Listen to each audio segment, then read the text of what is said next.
ನನ್ನ ಹೆಸರು ಪ್ರೇರಣಾ ಈಶ್ವರ. ನಾನು 9ನೇ ತರಗತಿಯಲ್ಲಿ ವ್ಯಾಸಂಗ ಮಾಡುತ್ತಿದ್ದೇನೆ.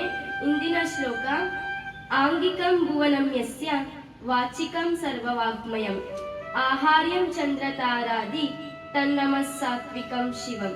ಮತ್ತೊಮ್ಮೆ: ಆಂಗಿಕಂ ಭುವನಂ ಯಸ್ಯ ವಾಚಿಕಂ ಸರ್ವವಾಗ್ಮಯಂ ಆಹಾರ್ಯಂ ಚಂದ್ರತಾರಾದಿ ತನ್ನಮಃ ಸಾತ್ವಿಕಂ ಶಿವಂ.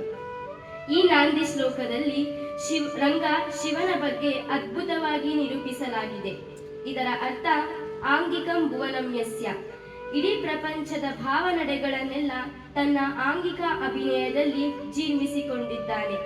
ವಾಚಿಕಂ ಸರ್ವವಾಗ್ಮಯಂ, ಜಗತ್ತಿನ ಸಕಲ ಭಾಷಾ ವೈವಿಧ್ಯತೆಗಳು ಈತನ ಮಾತುಗಾರಿಕೆಯಲ್ಲಿ ಒದಗಿ ಬರುತ್ತದೆ. ಆಹಾರ್ಯಂ ಚಂದ್ರ ತಾರಾದಿ, ಚಂದ್ರ ತಾರೆಗಳನ್ನು ಈತ ರಂಗ ಪರಿಕರಗಳನ್ನಾಗಿ ಬಳಸಿಕೊಳ್ಳುತ್ತಾನೆ. ತನ್ನಮಃ ಸಾತ್ವಿಕಂ ಶಿವಂ, ಇದರ ಮೂಲ ಸತ್ವ ಈತನಲ್ಲಿ ರಕ್ತಗತವಾಗಿದೆ ಎಂದು ಶಿವನ ಬಗ್ಗೆ ಅದ್ಭುತವಾಗಿ ನಿರೂಪಿಸಲಾಗಿದೆ. ಎಲ್ಲರಿಗೂ ಧನ್ಯವಾದಗಳು. ಶುಭ ದಿನ.